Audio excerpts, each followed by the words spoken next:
Who's watching me?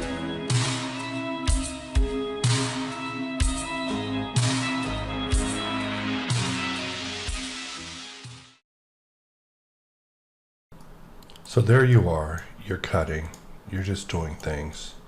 And then next thing you know, you need to move your object. So we'll just put a couple of cuts in here, just utilizing quick execute along with laser cut here. And you can see that when I move the object, I'm not able to take the booleans with it. Now, if you go under operations and you activate LateParent, you can.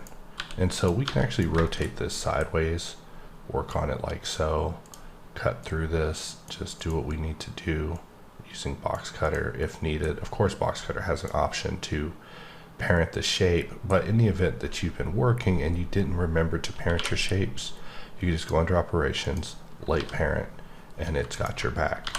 So now it works exactly as it intended, and I do plan on having it integrated at some point in box cutter as well, but I just wanted to show that LateParent is now there for you if you're utilizing the latest update.